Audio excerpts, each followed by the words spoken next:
I'm trying really hard not to feel like it's the end of our world and like it's just hopeless, completely hopeless. Under the tranquil, near-utopian surface of Robin Brown's Flagstaff home, a tempest had been gathering strength for years. The walls had absorbed silently the countless unspoken arguments, the hidden tears, and the gradual disintegration of a once magnificent plural family. Tonight, however, all that pent-up tension was going to boil over. Robin sprawled hunched on the couch's edge, staring at a pile of unpaid bills. The crimson ink on the envelopes shouted emergency. She hadn't had the courage to inform Kody not yet. He was already a grenade with the pin pulled.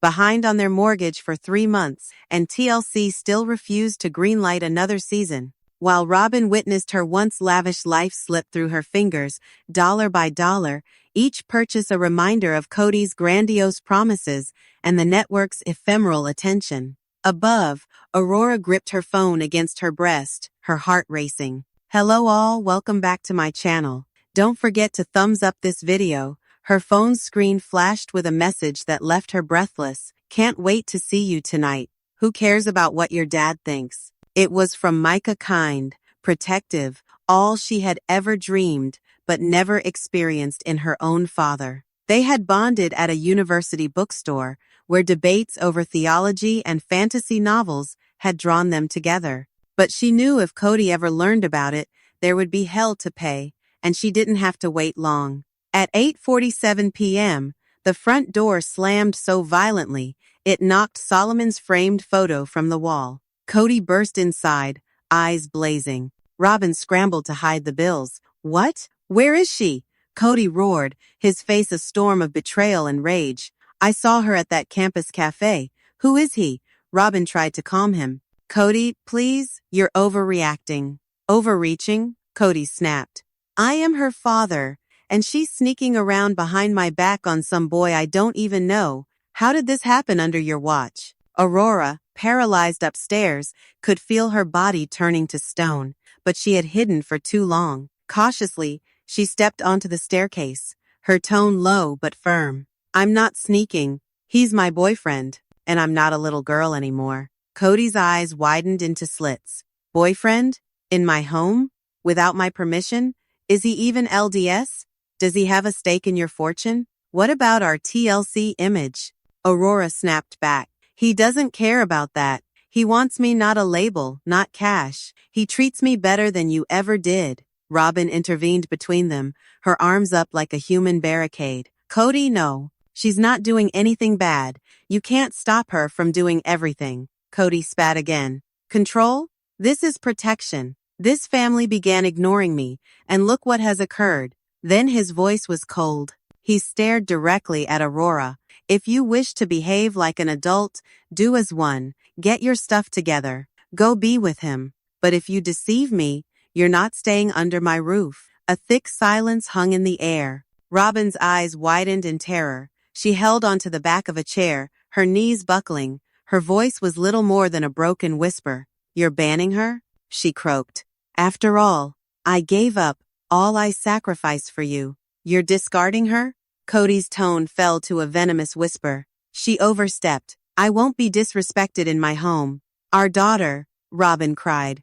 Aurora spoke not another word. She vanished upstairs and returned a minute later with a charger, a backpack, and sobs running down her face. No suitcase, no hesitation, just flight. Outside the door, Robin hugged her daughter, wailing into her hair. We're broke, baby. I don't know how much more I can keep going. I'm afraid. He's falling apart.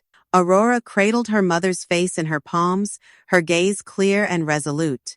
Then let's go, Mom, she coaxed gently, before he tears you apart too, like he did the rest of us. Without a glance back, she moved into the darkness. Kody stood numb, his jaw clenched hard. Underneath his rage seethed something else: defeat. The truth had pierced. The house was a tomb the next morning. Aurora's bedroom was ominously neat, her bed neatly made, a half-open drawer, as if she had stopped to bid farewell for good. Robin hadn't slept. She curled up in a dining chair, mascara smudged under eyes, the table covered with unpaid bills, red notices, and shut-off threats like a battlefield. Kody had departed at dawn. His inaction was worse than his screams. Now Robin sat by herself, grabbing at the last threads of control. But when her phone rang, reality intruded. At a tiny Flagstaff cafe, Robin came in late, big sunglasses unable to conceal her misery. Hasty pulled back hair. She saw Aurora and Micah at a booth. Micah rose to meet her early 20s. Wiry, courteous eyes, anxious hands. He wasn't an irresponsible wild child. He seemed sincere, watchful. "Mrs. Brown," he said, nodding respectfully. "Thank you for coming." Robin sat down carefully, eyeing him. "Why now?" she breathed. "Why come into her life when everything else is crumbling?" Micah didn't react. "Because she needs to feel seen and safe. I wasn't born into a plural family, but I understand what it's like to be unwanted in your own home. She didn't sign up for your world. She survived it." Robin fought not to break down as she gazed at Aurora. "I didn't know it was so serious." Aurora spoke steadily. "I knew Dad would respond like that. That's why I didn't tell you. But Mom, I love him. He doesn't care about being famous or having money. He's been there for my panic attacks, my middle-of-the-night terrors. He listens. Do you remember what listening is like?" Robin's shoulders drooped, her resistance lost. "I don't want to lose you too." "You're not losing me," Aurora reassured her gently. "You're just no longer in control of me." Later that night, back at the Brown house, Cody stood by the kitchen window, arms folded, the house echoing with emptiness. When Robin came home, she didn't say a word. She set her purse down, her body trembling. Finally, she spoke, her voice breaking. "You didn't just lose Aurora last night. You're about to lose me, too." Cody turned slowly, eyes wide with stunned disbelief. Robin took a deep breath. "Goodbye." Robin's voice shook as she finally let the words escape, words that had been bottled up for years. "I can't do this anymore," she told him, her voice biting with fatigue. "I lied for you. I explained for you to everyone. I pleaded with the network to not cancel our show. I apologized to Janelle and Mary for your conduct. I covered up our financial ruin just to spare your ego." Cody flapped back. "You're being dramatic." "Am I?" Robin shot back, her eyes flashing. She ripped open a drawer and sent a stack of envelopes flying onto the counter. "This is drama. Foreclosure notices, power shut-off threats. And that tax bill 2 years ago, the one you promised you had paid? You lied, Cody." Cody's face went white. "We're broke, Cody. I've been selling my jewelry online just to have food on this table. Last week, I begged Dayton for gas money. You think Aurora left because of her boyfriend? Number. She left because she couldn't watch me break under your rule anymore." Cody stood there, mute, looking at the floor like it would swallow him. But Robin's words continued cutting through the air. "You think you threw her out, but the truth is, you abandoned us long before she walked out that door." In the meantime, beneath the soft light of patio lamps, Janelle, Christine, and Mary sat huddled together, the night air thick with collective grief. Word of Aurora's leaving had circulated like wildfire after she messaged Brianna, who had shared it with the other siblings. Janelle sipped slowly on tea, her lips compressing. "Another child lost," she whispered. "Same narrative, different catalyst." Mary folded her arms, disgust etched on her face. "I'm not shocked. He doesn't behave like a father. He behaves like a dictator with a wedding ring." Christine shook her head slowly, her tone filled with sadness. "You know what the saddest thing is? I don't even believe that he loves Robin anymore. He just can't accept the fact that he failed.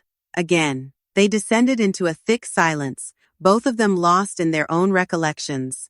Janelle finally broke it. "We should call Aurora. Let her see. We're still her family, even if Cody will not behave like it." Mary nodded. "She needs to feel she's not alone.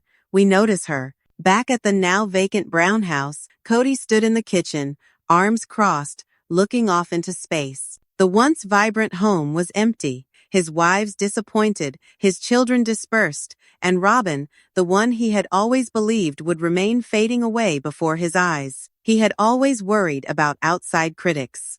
It never even crossed his mind that the true rebellion would be from within, from his own daughter. A few days after, Robin, visibly thinner and pale, made her way into the office of TLC Producers downtown Flagstaff. She had requested an off-camera private meeting, but the luxury of privacy had ceased to exist. She held a manila folder in shaking hands and sat down. Gone was the performative softness of her voice. It was now flat, raw, honest. "I need to tell you everything," she started. The producers leaned forward, feeling the gravity of her words. Robin placed a pile of papers down on the table with care. Accounting statements, credit card statements, scribbled notes, each one a silent admission. "We're broke," she confessed, her voice shaking. "And I don't mean pinching pennies broke. I mean the lights turned off, the credit cards maxed out, the default notices piled up. Kody hasn't been paying the mortgage in months. I pleaded with him to refinance. He wouldn't do it, said pretending poor was not his style. In the meantime, I've been hawking my jewelry on eBay, pawning off presentation gifts, sneaking money from my kids. I sacrificed everything for him, my relationships with the other wives, my autonomy, my self-respect. And now, he's losing it. He's tormenting Aurora, shutting us all out, losing his mind." A producer paused. "And Aurora?" Robin took a deep breath, her shoulders sagging. "She's okay. I won't deny her a life, because if I stay with him, I'll go down too." Silence hung in the air. The producers were used to drama, but this wasn't your run-of-the-mill scandal, this was an all-out implosion. Then there was the photo that put the internet on fire. Aurora and Micah walking hand-in-hand by a bookstore in NAU. Within hours, the photo went viral all over social media. "Is this what triggered Cody Brown's meltdown?" the headlines shouted. People soon discovered that Micah was the son of Eli Sorensen, a former rising star in Mormon circles turned fierce critic of polygamy and patriarchal control. His name carried weight, and so did Micah's quiet defiance. Kody was livid. That night, he spun around to Robin, frothing with rage. "He's the son of a heretic. He's brainwashing her. He wants to destroy everything we've built." But Robin didn't shout back this time. She didn't beg. She simply stared at him, her eyes empty and cold. "No one needed to ruin this, Kody," she said softly. "You managed it all on your own." Later the same night, a knock shook the door. Kody, tangled and angry, jerked it open only to lock up. There stood Gabriel Brown, his estranged son, the man Kody hadn't seen since Garrison's death. "You," Kody sneered. "What do you want?" Gabriel entered without waiting. "I came to tell you what others won't," he said, his voice firm. "Aurora left because of you. She believed in you until you made her feel useless. You didn't only lose her, you lost the last daughter who was struggling for you." Kody laughed. "You came to lecture me?" "No," snapped Gabriel. "I came to warn you. You don't frighten us anymore. Not the kids, not Mom, not Christine, not Mary, and not even Robin. You lost us all. And we see you now for who you really are. And we're done." Gabriel spun and walked away, leaving Kody standing alone in the doorway. The man who had once had dominion over a family of 18 children and 2 wives came undone, folding to the floor with his face buried in his hands. The king had lost his kingdom at last. A few days later, Mary asked to have a one-on-one with Kody, these days a rare commodity. Hoping for sympathy, Kody begrudgingly agreed. But Mary didn't hesitate. "I'm not here to see how you're doing," she told him sternly. "I'm here to tell you off." Kody folded his arms. "Come on, now what?" Mary didn't blink. "You've sent away every kid but the ones who were too afraid to say no. You took us financially. You made Robin a shadow of her former self. And you expect us to stand behind you?" "I did it for the family," Kody shouted. "No," Mary said, her tone steady but biting. "You did it for your ego." Kody's eyes dropped, jaw grinding, his eyes shimmering with held-back tears. Mary inched nearer. "Aurora loved someone who completed her. And you couldn't take it, because at heart, you can't bear to be second choice. That isn't fatherhood, that's possession." She stood, her voice steady. "Good luck salvaging what's left of this family. You're going to need it." The walls of Robin's house could no longer hide the collapse. It had spilled into the neighborhood, into the cameras, into every whispered family group chat. Robin felt a rising fear Aurora had stepped into the public eye. Kody was on the brink of irrelevance. Once all-powerful polygamous house had become a cautionary tale, and what of the reckoning? It was only just starting. Aurora was ready to be heard. Robin had finally hit her breaking point, and as she gradually took back control, Kody's world started coming apart in ways that were unimaginable to him, including a legal quagmire that threatened to devour him whole. A week had gone by since Aurora left, but the house seemed stuck in time. The air was stagnant and heavy. The furniture remained as quiet witnesses. Even the soothing aroma of lavender candles, a sign of Robin's cautious, motherly presence, had disappeared.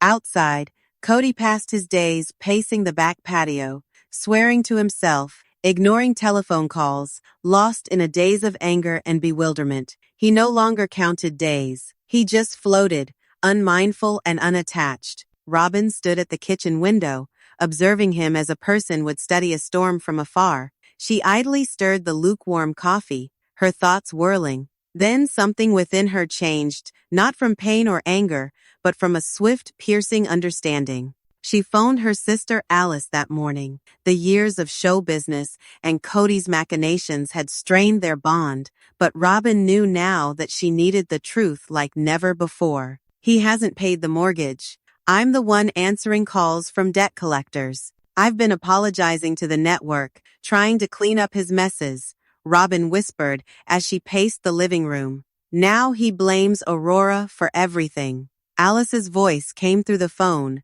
firm but gentle. Robin, you've spent enough of your life defending him. You're drowning. He isn't going to change. He never will. Robin emitted a quivering sob. But if I go away, I'll be nothing.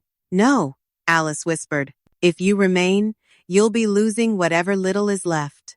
As Robin struggled with her decision, Aurora spoke out, pure and undiluted. People magazine released an exclusive interview with the title, Aurora Brown Breaks Free. I left my father's house to find myself. The tale went viral on social media and tabloid front pages. Aurora said it wasn't about her boyfriend. It was about being able to breathe at last. To exist in a house where love came with qualifications, where keeping quiet was safer than truth, had become intolerable. My mother attempted to shield me, Aurora maintained, but she was surviving as well. I adore her very much. But if I wished to be more than a duplicate of my father, I had to depart. Aurora explained her so-called overreactions, what Kody had written off as panic attacks, and the smothering loneliness of existing in a house fixated on loyalty and image. She told them what everyone had suspected all along. They didn't have money. My mom was scared to death, and I wouldn't let him use me as a prop to make our family look like it was still perfect. It was raw, elegant, and shattering, a tremendous hit to Kody's already tenuous public persona. Meanwhile, at TLC headquarters, the air was charged. Their public relations team was inundated with messages, and hashtags number Free Aurora and number Cancel Sister Wives erupted online. This isn't family drama anymore, a frustrated executive complained. This is an overall breakdown. Robin's emotional meltdown. Kody's fiscal meltdown. A daughter publicly accusing her father of emotional abuse. Another executive nodded forward. We granted them 17 seasons. We don't want a lawsuit on our desk. Next, the unthinkable was delivered to the table, cancellation. At the same time, Kody sat at the dining table by himself, surrounded by stacks of opened mail. On one envelope, it read, Certified Legal Correspondence. His hands shook as he opened it. His eyes scanned the words, jaw clenching. It was a legal cease and desist letter from Christine's son's attorney, Cody Brown. Patton had been speaking up increasingly online regarding his childhood, mental illness issues, and harm imposed by Kody's domination. The letter insisted that Kody cease defaming or publicly threatening Payton and the other adult children. One sentence struck Kody like a body blow. My client is exploring legal action for emotional distress and defamation. Furiously, Kody slammed his fist on the table. They're turning on me like wolves. He bellowed to no one. I gave them everything. I created this. No one was hearing him though. Not Aurora. Not Robin. Not even the cameras. 2 days after that, Robin packed one backpack. She left no note. Stealthily, she kissed Solomon and Ariella goodbye, and crept away, driving 3 hours to Utah to visit Alice. No cameras, no tears, just a woman stealing back her dignity. Finally, she was where Aurora had been. The cost of Kody's love was too great. It just wasn't worth it anymore. What started as a battle for a boyfriend had evolved into something far more profound and uprising years in the making, a reckoning that had finally come. Aurora got her word in edgewise. Robin stepped back. Kody now had a future of judicial danger and loneliness, no longer shielded by a family bound to keep quiet. In the blistering Flagstaff sun, Kody's world collapsed. He no longer ruled over several homes. He wasn't a respected family patriarch on television. He was alone, bills stacked up around him, social media turned on him, and the specter of a family finally strong enough to say no engulfed him. But not everyone was fleeing into silence. In Salt Lake City, Christine and Janelle faced a table of TLC executives. Christine, peaceful but forceful, pushed a packet of proposals across the table. "We don't want to tell his story anymore," she said. "We want to tell ours," Janelle agreed. "Decades of emotional abuse. It's time to reveal what real healing is." Their offer was bold, a new show provisionally named Sister Wives, reclaimed about the ex-wives and adult children. No Kody, no spun stories, just unvarnished, uncensored truth and the rebuilding of their lives. The room was still. "Will Robin be included?" one producer finally inquired. Christine shook her head. "She's free to share her truth if she wants to, but this isn't about her anymore, and it's definitely not about him. We're done asking for permission." Back in Utah, Robin agreed to film her first on-camera interview in months. She sat in a plain chair, no makeup, no jewelry, no script. She looked tired but resolute. "When I met Kody, I thought I was rescuing my kids," she whispered. "I thought he would shield us, provide us with stability. But now I realize I was just a pawn in his game of domination. I lost myself. I felt other women away in order to gain his acceptance." One tear rolled down her face. Robin had finally found her voice, and the final chapters in this family's history were no longer his to tell. "I lied to myself, to the other wives, to the audience. I painted on a smile, even when I was shattering. I enabled decisions that wounded my children, particularly Aurora." The producer spoke softly. "Will you return?" Robin breathed deeply. "Number, it's finished. It's the end of that tale." And just when all hope seemed to be lost, Kody pulled his last play, a last desperate bid to restore his reputation. He consented to give an impromptu Family Values Forum live to a far-right religious group in Flagstaff. He hoped it would be his opportunity to turn the story around. Defying the producer's objections, the cameras rolled for TLC. The video was live and unedited. Dusty boots and a denim shirt suited Kody as he grasped a microphone and stepped forward onto the stage. "Lies have ravaged my family," he shouted. "I was betrayed by bitter wives and disobedient children. They can't see what I built for them." The audience dipped into an uncomfortable silence. Then protesters emerged. Dozens of signs popped up into the air. "Justice for Garrison. We believe Aurora. The wives were the backbone." Chants erupted. "Kody lied." Women in the crowd began to sob. Kody cut off in mid-sentence. His jaw clenched. His formerly commanding demeanor collapsed on television. For the first time, Cody Brown could not muster a comeback. Security had to escort him out the back.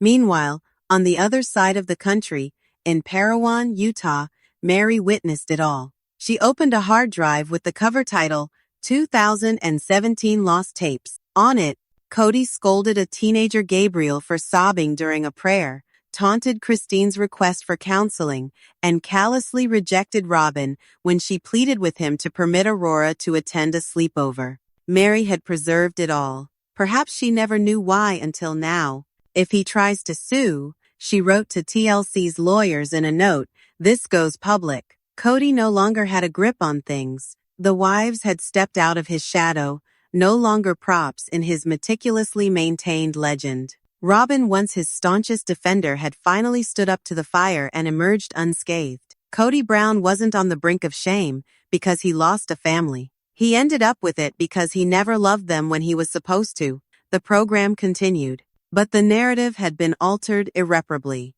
In Utah, there was a new chapter. TLC recorded a private, unedited session with Mary at her bed and breakfast. The sun set over the sky, deepening it to a pink color as she sat before the fireplace with a small, battered leather book in her lap. She opened it slowly, her voice steady but shaking. October 2014, she read. Kody informed me that I was embarrassing the family by not working on my attitude. He skipped the anniversary dinner we had arranged and called me manipulative for just needing attention as the first wife. That evening, I wrote, I don't believe he loves me. I don't believe that he ever did. Her voice caught, but she went on.